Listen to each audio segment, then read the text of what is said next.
माफ़ करिएगा, जीत तो निश्चित होगी पटपड़गंज में और जनता की होगी। आप जाइए, पता करिए, 10 साल में पटपड़गंज को बर्बाद और तबाह कर दिया गया और उसके लिए दोषी कोई है तो शराब मंत्री, उप मुख्यमंत्री रहे मनीष सिसोदिया। ये उनके अपने सर्वे में मुझे किसी ने बताया, खूब आम आदमी पार्टी के लोग आजकल ढूंढ रहे हैं, ज्वाइन कर लो, इधर उधर कर लीजिए।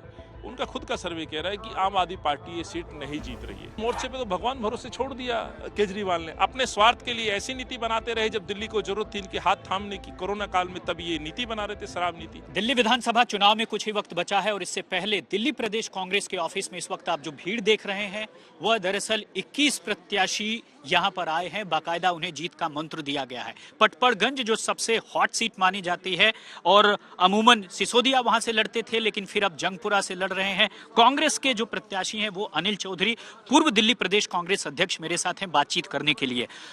जब चारों तरफ माहौल में रोहिंग्या और बांग्लादेशी हैं, तो फिर आज जीत के मंत्र के तौर पर क्या मिला, क्या रणनीति बना रहे हैं आप लोग? दो प्रश्न आप एक साथ जोड़ रहे हैं, रोहिंग्या और बांग्लादेशी और जीत। देखिए, माफ करिएगा, जीत तो निश्चित होगी पटपड़गंज में और जनता की होगी। आप जाइए, पता करिए, 10 साल में पटपड़गंज को बर्बाद और तबाह कर दिया गया और उसके लिए दोषी कोई है तो शराब मंत्री, उप मुख्यमंत्री रहे मनीष सिसोदिया है। और ये बात मैं केवल आपके चैनल में बोलने के लिए नहीं बोल रहा हूँ, ये उनके अपने सर्वे में मुझे किसी ने बताया, खूब आम आदमी पार्टी के लोग आजकल ढूंढ रहे हैं, ज्वाइन कर लो, इधर उधर कर लीजिए। उनका खुद का सर्वे कह रहा है कि आम आदमी पार्टी ये सीट नहीं जीत रही है। ये सीट वो जीत ही नहीं रहे हैं और ये हार का सबसे बड़ा कारण है उनके कर्म। जिस तरह से दिल्ली को पहचान दी, हर मोर्चे पे तो भगवान भरोसे छोड़ दिया केजरीवाल ने। अपने स्वार्थ के लिए ऐसी नीति बनाते रहे, जब दिल्ली को जरूरत थी इनके हाथ थामने की कोरोना काल में, तब ये नीति बना रहे थे, शराब नीति। और शराब नीति में जिस तरह से ठेकेदारी इन्होंने शुरू की, जिस तरह ठेके चौक चौराहे पे खोले, तो दर्द था महिलाओं में, जहां बच्चों की स्कूलों की बस रुक। अनिल जी, मुद्दा तो क्या होगा कांग्रेस की तरफ से? क्योंकि मैंने जैसा अभी शुरुआत ही कही थी, तो आप तो पहले सवाल का आपने जवाब दिया।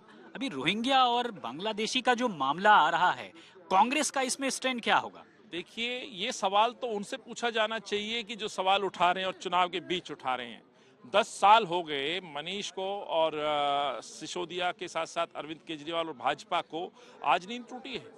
इस मुल्क के गृह मंत्री कौन है? उनसे पूछा जाए कि ये बाहरी लोग देश में आ कैसे गए, बाहरी लोग प्रवेश कैसे गए, तो ये तो इनसे प्रश्न पूछना चाहिए। लेकिन जिस तरह से धर्म का तड़का लगाने की कोशिश की जा रही है, तो माफ करिएगा, दिल्ली ये देश की राजधानी है, यह एक मिनी हिंदुस्तान रहता है, यहाँ सद्भाव का उदाहरण दिया जाता है। दिल्ली ने कभी इन चीजों को गले नहीं लगाया। दिल्ली विकास पे वोट देती रही है। 2008 में भी इन्होंने कोशिश की थी, लेकिन विकास पे वोट पड़ी। वो अलग बात है, 13 आते आते एक नई राजनीति के उदय करने की बात की गई, जन लोकपाल और भ्रष्टाचार मुक्त दिल्ली की कल्पना की गई। लेकिन इस दिल्ली के अंदर, माफ कीजिएगा, वो सरकार है जिसने 10 सालों में 100% अपने मुख्यमंत्री से लेकर मंत्री जेल भेज दिए और कहते हैं कि ये विपक्ष की साजिश है। माफ कीजिएगा, अभी आपने देखा था महिला अदालत लगी थी और बाकायदा जो है एसपी के चीफ अखिलेश यादव ने खुद ये कहा कि वो समर्थन करेंगे अरविंद केजरीवाल का।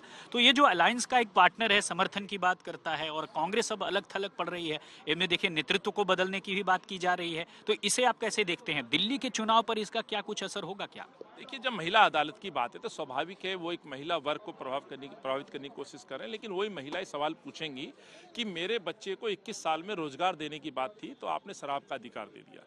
यही महिला मेरी बहनें जो स्लम में रहती हैं, या जो अधिकार खाद्य सुरक्षा बिल के तहत महिलाओं को दिया गया था, जिन राशन कार्ड में मुखिया के तौर पर महिला का नाम है, तो महिला इनसे ये पूछ रही है, आप अदालत लगाइए, पर मेरे जो बच्चे परिवार में सदस्य बढ़े, उनका अधिकार कहाँ गया राशन का, उनका नाम क्यों नहीं चढ़ा? लगभग 50-55 लाख राशन कार्ड पेंडिंग क्यों? तो सवाल ये पूछे जाएंगे। दूसरी बात, मैं आपकी बात का जवाब दे रहा हूं, क्योंकि दो बातें सवाल आपके ज्यादा आते, तो सवाल के जवाब भी पूरे सुनने होंगे रामकिंकर भाई। सवाल दूसरा जो आपने कहा, एक अलायंस पार्टनर जाता है, स्वाभाविक सी बात है, वो इंडिया गठबंधन के सदस्य, उन्होंने निमंत्रण दिया, वो आए हैं। आने वाले दिनों में हो सकता है और भी कई साथी मंच पर आए, तो ये उनका फैसला है। लेकिन उन्होंने ये कहीं नहीं कहा कि कांग्रेस को वोट मत दो।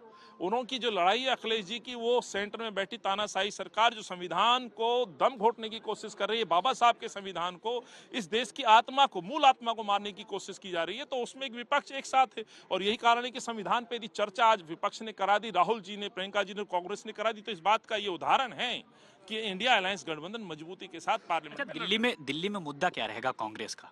सबसे बड़ी बात, दिल्ली शीला जी के बाद जो सपने दिखाए गए थे, क्या वो सपने पूरे हुए? आप जनता से पूछिए, जगह जगह से आवाज आ रही है।